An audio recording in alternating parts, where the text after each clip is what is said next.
Irmãos, essa parábola, a parábola do bom samaritano, ela tem um contexto. Para que a gente entenda o contexto, nós vamos fazer a leitura com algumas pequenas pausas. Então, deixe a sua Bíblia aberta, porque nós faremos alguns momentos de leitura, 3 grandes momentos. Para a gente começar, vamos ali no capítulo 10, versículo 25, para entender o cenário onde a parábola do bom samaritano é contada por Jesus Cristo. Lucas 10, versículo 25 diz o seguinte: E eis que certo homem, intérprete da lei, se levantou com o objetivo de pôr Jesus à prova e lhe perguntou: Mestre, o que eu farei para herdar a vida eterna? Então Jesus lhe perguntou: O que está escrito na lei? Como você a entende? A isto ele respondeu: Ame o Senhor, o seu Deus, de todo o seu coração, de toda a tua alma e com todas as suas forças e todo o seu entendimento, e ame o seu próximo como você ama a si mesmo. Então Jesus lhe disse: Você respondeu corretamente, faça isso e viverá. Mas ele, querendo justificar-se, perguntou a Jesus: Quem é o meu próximo? Vamos parar a nossa leitura por aqui. Irmãos, essa história do Evangelho de Lucas narra Jesus em um dos seus momentos de ensino, e um intérprete da lei se levanta para fazer uma pergunta para Jesus. E a pergunta é muito boa. A pergunta que é feita é o seguinte: como é que eu vou fazer para ter vida eterna? Irmãos, é uma pergunta maravilhosa. O problema é que este mestre da lei não fez a pergunta porque estava interessado em de fato ir para o céu. Na verdade, a gente encontra aqui no Evangelho uma informação muito importante.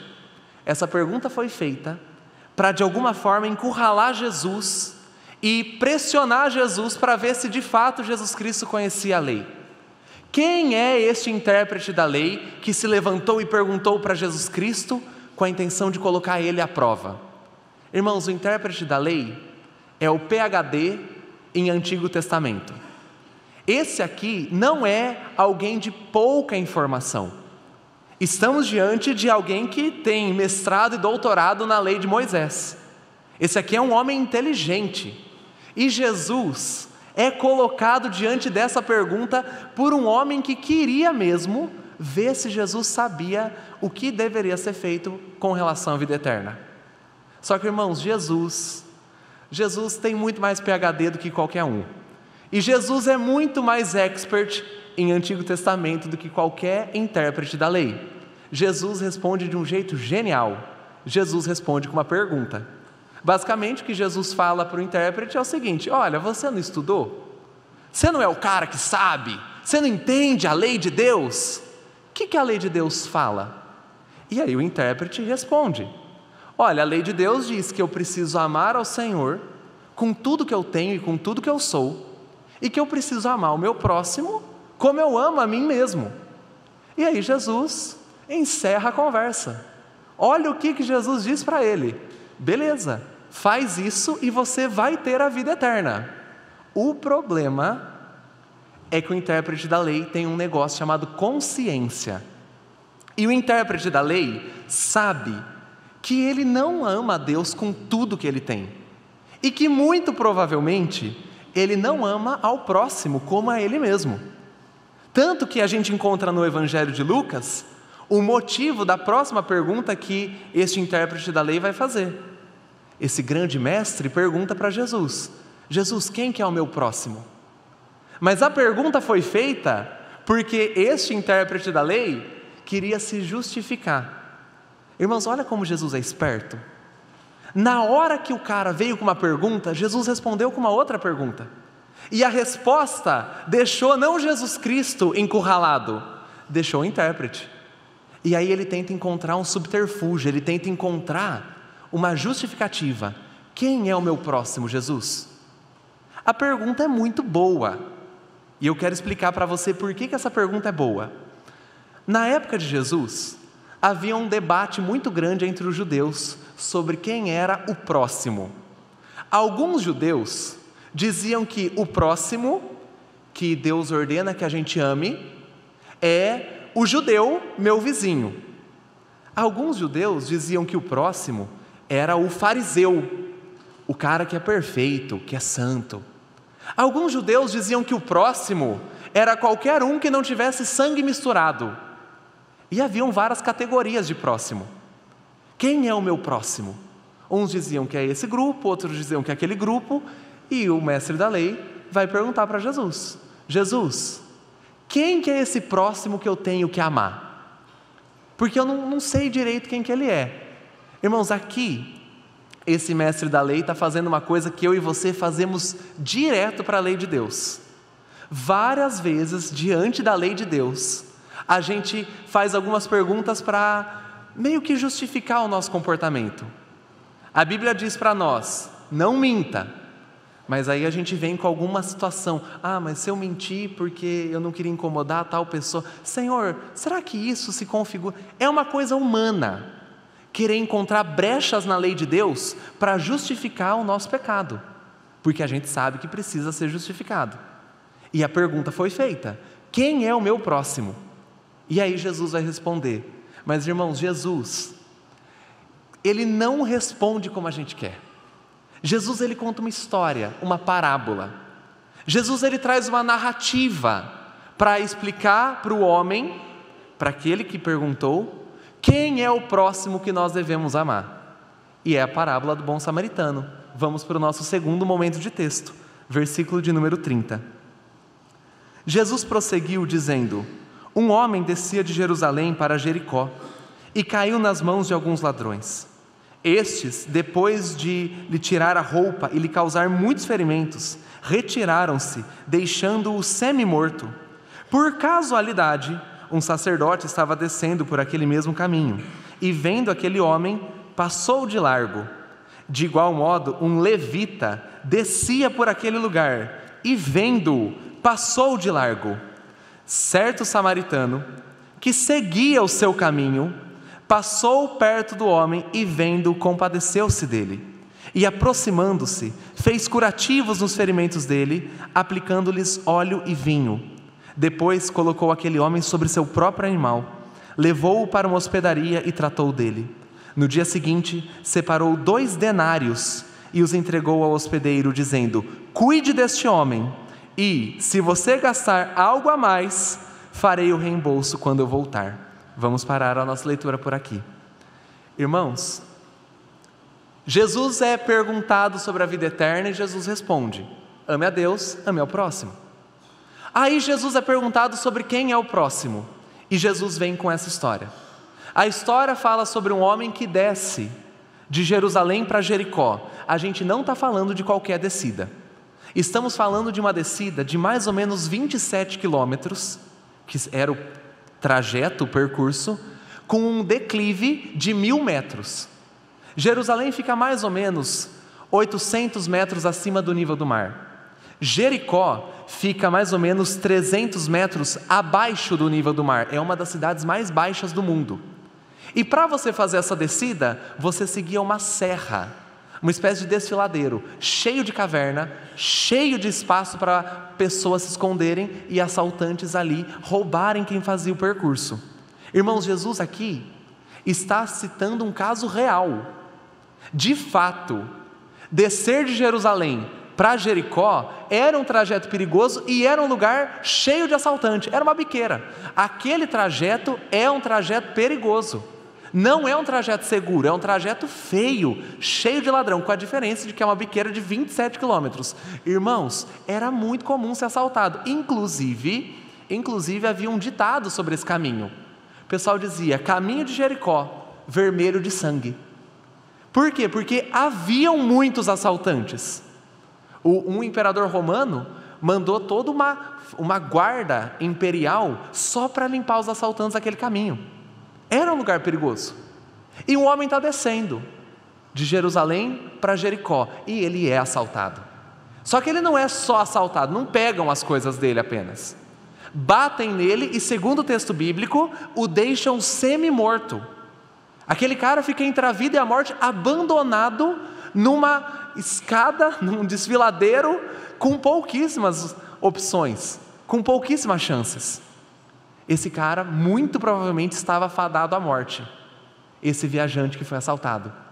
Mas aí ele escuta passos, e ele vê descendo por aquele caminho perigoso um sacerdote. Irmãos, imagina você, se apanhou, você está semi-morto num lugar completamente inóspito e você escuta passos. Nossa, quem será que está vindo? Seus olhos observam um sacerdote. Nossa, seu coração se enche de alegria, porque com certeza um sacerdote de Deus vai olhar para você e vai cuidar de você.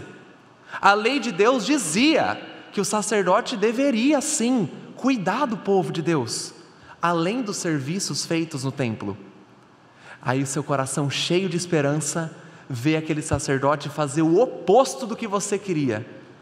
Ele passa de largo, ele foge. Irmãos,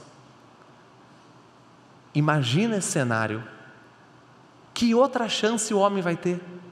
Esse viajante assaltado, mas por casualidade desce um outro, um levita.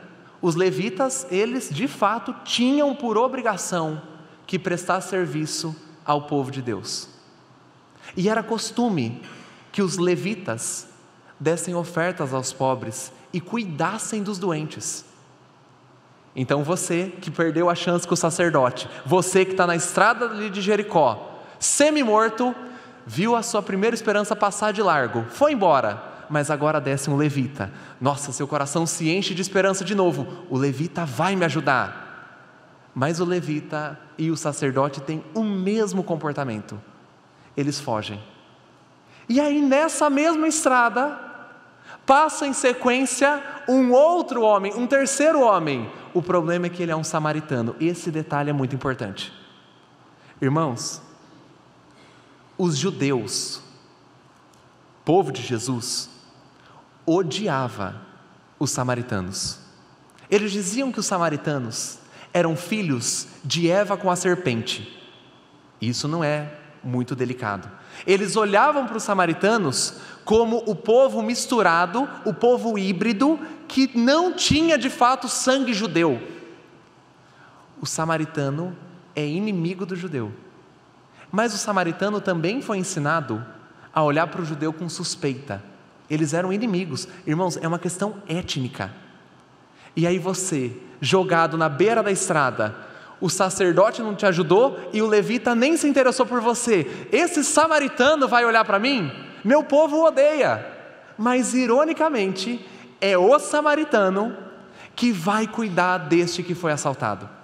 Só que ele não só cuidou, ele não só foi lá e se compadeceu. O que esse samaritano fez foi impressionante.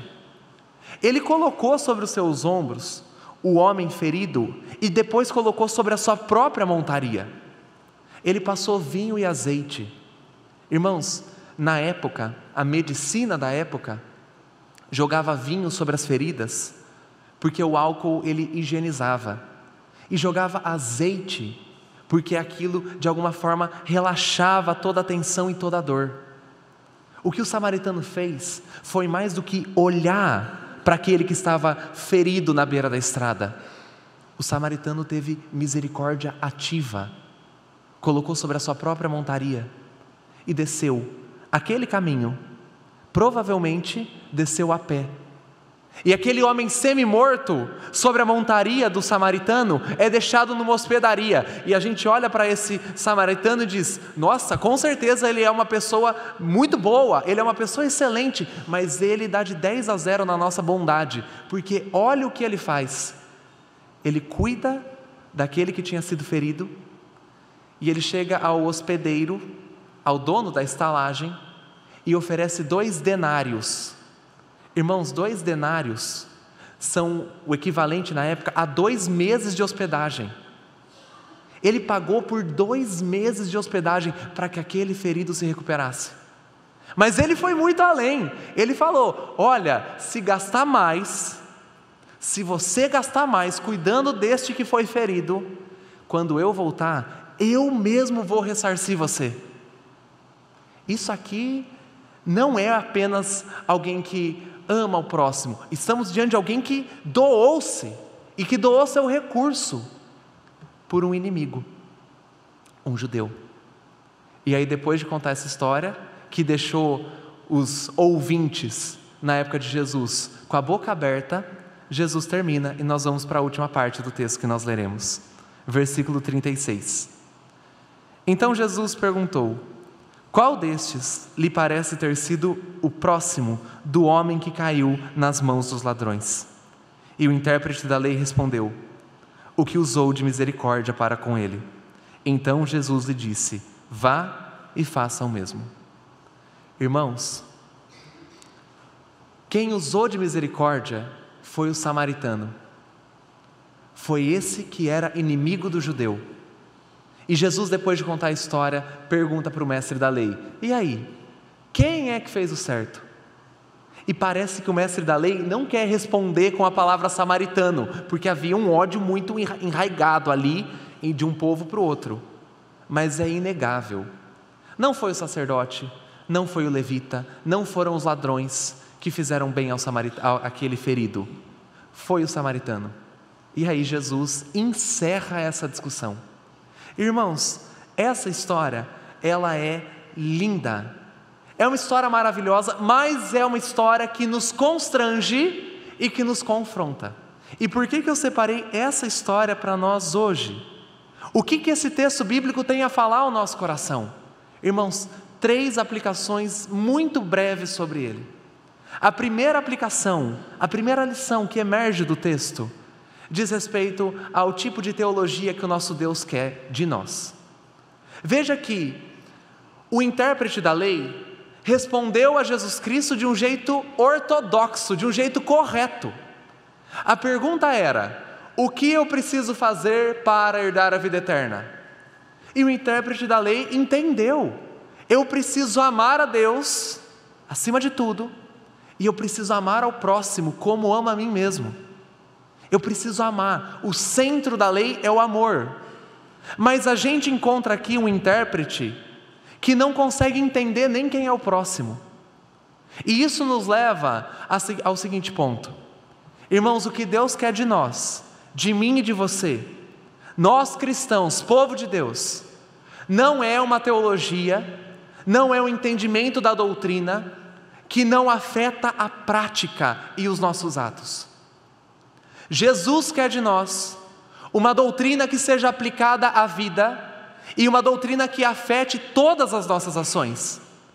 Irmãos, não adianta nada para Jesus Cristo, aos olhos dele, você saber todas as frases de João Calvino, você conhecer tudo de qualquer teólogo da internet, mas isso não afetar a sua ação. Porque Jesus Cristo entende que o bom entendedor da lei não é quem recita a lei de cor e salteado, é quem, vendo a lei, a aplica no campo da prática. O intérprete sabia a lei de Deus, mas por que esse intérprete termina essa conversa com a boca fechada? Porque o intérprete, conhecedor da lei, deixou a lei parar no nível intelectual, não deixou ela descer ao nível da existência. E Jesus, muito sábio, Jesus, para responder o intérprete, não traz um conceito, traz uma história, onde uma pessoa vive amor para alguém que foi ferido. Porque para Jesus, o que é importante de fato? É importante que a lei de Deus não seja apenas conhecida pelo seu povo, mas seja aplicada e seja vivida. Por isso que essa parábola é linda, mas é extremamente constrangedora para a gente. Porque, irmão amado, irmã, se tem um povo que gosta de fugir da lei de Deus, é o próprio povo de Deus. A gente sabe citar versículos bíblicos que são interessantes para nós, e a gente os cita e posta no Instagram e coloca um monte de coisa chique, de frase bonita de teólogo, mas o que importa para Jesus é o campo da prática. É como aquela lei nos afeta no campo das coisas ordinárias. Então aqui, a coisa já fica perigosa para a gente. Jesus não quer uma teologia que pare na cabeça. Ele quer uma teologia que desça ao nível dos braços e das pernas e ganhe vida na medida em que aquele que crê em Deus vive a lei de Deus na prática. Essa é a primeira lição. E a segunda lição que vem dessa parábola, irmãos, ela é muito óbvia. Até peço perdão para os irmãos, mas ela é muito óbvia.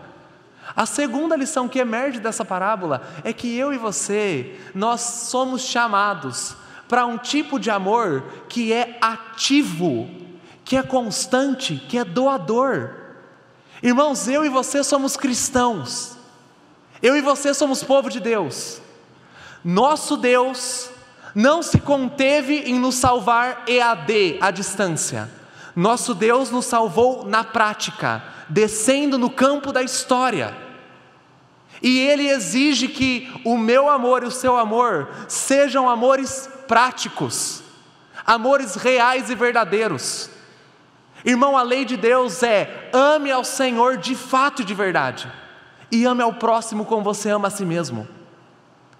E aqui não é porque, eu tenho que me amar primeiro. A gente já se ama muito, a gente tem que amar o outro. Irmãos, a parábola do filho pródigo, do bom samaritano, já estou em outra, mas a parábola do bom samaritano nos joga para isso. Eu e você não somos o povo que fala que ama, eu e você somos o povo que gasta seu recurso amando. Eu e você não somos o povo que passa de largo quando a gente vê uma necessidade. Eu e você corremos até a necessidade para, com os nossos recursos e a nossa vida, atender aquele que Deus colocou no nosso caminho. Irmão, o que se espera de um crente? Não se espera que o crente lacre em postagens no Twitter, não se espera que o crente seja engajado em milhões de demandas sociais, espera-se que o crente ame. E sabe o que é interessante? Irmãos, nessa parábola, o homem ferido, se a gente olhar bem para ele quase não tem identidade. O homem ferido está nu, o homem ferido está espancado, o homem ferido está quebrado, pobre, sem nem chance de falar. Quem é o homem ferido? É qualquer um. Porque Jesus, na sua parábola, criou um personagem tão difícil de identificar? Porque Jesus, na sua parábola, criou um personagem tão descaracterizado de etnia, cor, raça, ou gênero, ou dinheiro? Porque Jesus, na sua parábola, quis criar um personagem que representa absolutamente qualquer um de nós. O homem ferido não é judeu necessariamente, não é gentil necessariamente, não é negro necessariamente, não é branco necessariamente, não é rico, não é pobre. O homem ferido malemar tem identidade. Sabe por quê? O que Jesus está falando para a gente é que o meu amor e o seu amor, se nós somos cristãos, ele não pode ser seletivo. Amo o grupo A, mas o grupo B que lute para sair do inferno. Amo aquele tipo de pessoa, mas aquele outro tipo que arda no fogo do inferno. Não, nós não somos chamados para a seletividade do amor. Nós somos chamados para a aplicação do amor a qualquer e absolutamente qualquer ser humano que Deus colocar na nossa frente. Só que, irmãos,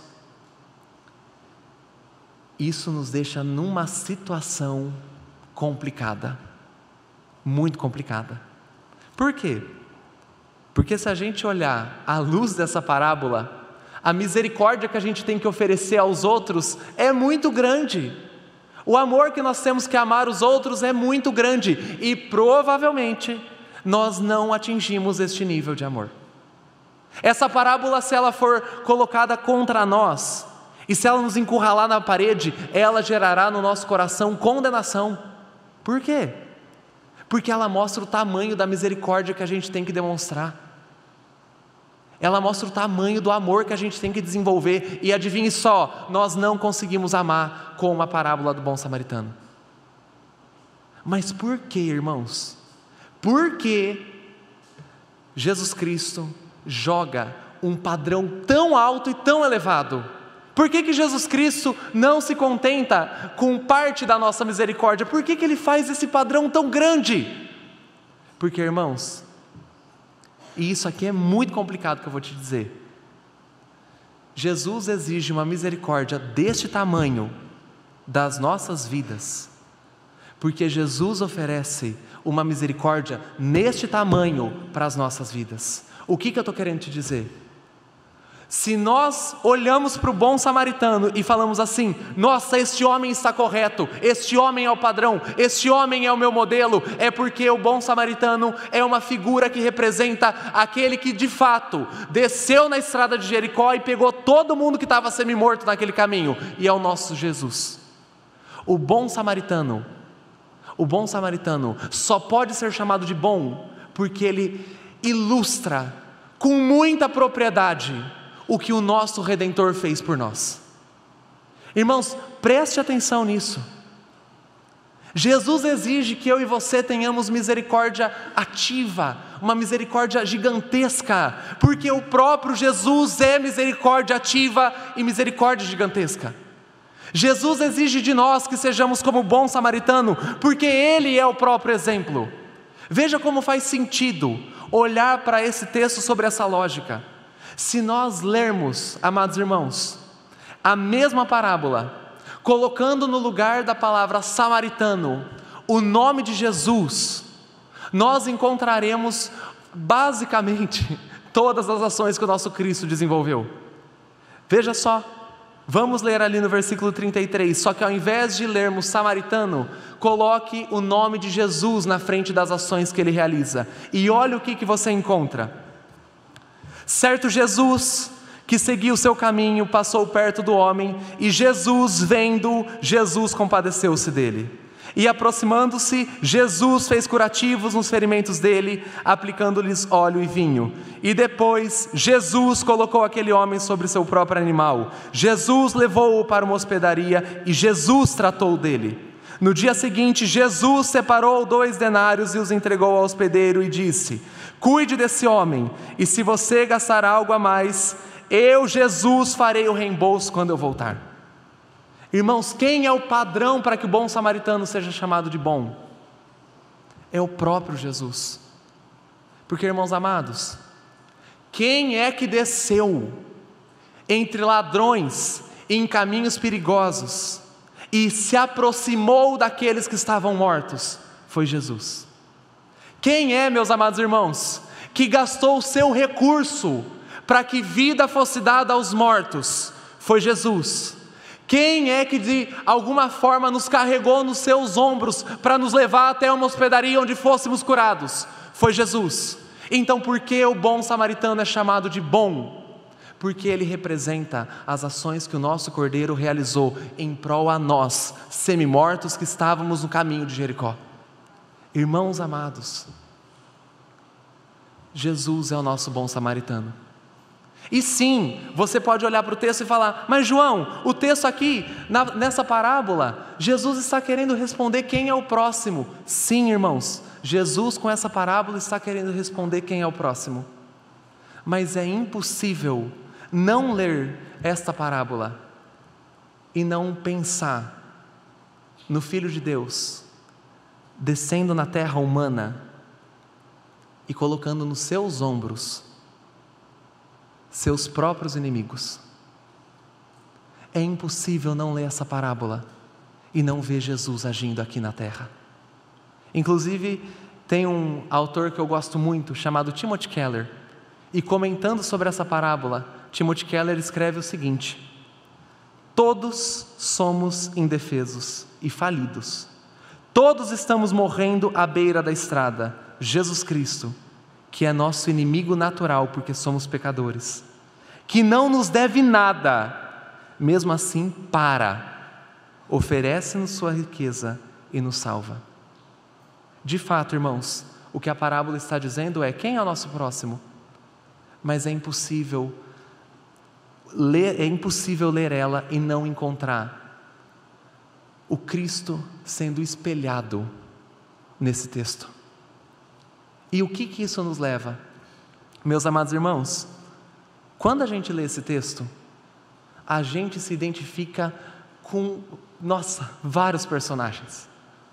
Quando você lê esse texto, talvez você se identifique com um homem semi-morto na beira do caminho. Muitos de nós somos os homens semi-mortos na beira do caminho. Quando você lê esse texto, talvez você se identifique com o sacerdote, que sabendo o que era certo a se fazer, não fez e passou de largo. Ou quando você lê esse texto, talvez você se identifique até mesmo com o ladrão, aquele que explora o outro, que bate no outro. Dificilmente a gente se identifica com o bom samaritano. Dificilmente. Sabe por quê? Porque eu e você, irmãos, nós não somos o bom samaritano, mas a gente precisa dele. Irmão, eu e você não somos esse que ama com toda a sua propriedade, que ama com todos os seus recursos, mas Jesus é. E Jesus, nosso bom samaritano, não se cansa de colocar semi-mortos na sua própria montaria e levá-los até um lugar de cura. Meu irmão, e por que eu quero conduzir para esse final? Porque a gente é um monte de gente que está jogada na estrada de Jericó. Mas a gente também é um monte de gente que é ladrão, a gente é um monte de gente que é um sacerdote hipócrita. Não precisamos ter rodeios, não precisamos dissimular ou esconder. Nós somos assim. Em algum momento da vida a gente foi ladrão que explorou, que pegou coisa que não é nossa, que matou, que fez comentários só para ferir. Em algum momento da vida nós fomos sacerdotes hipócritas. Em vários momentos da vida, nós fomos os que estavam caídos, semi-mortos. Mas para todos esses, Jesus conta a parábola do bom samaritano, que é Ele mesmo. Isso significa que para você, que está aí semi-morto, e o que é um semi-morto?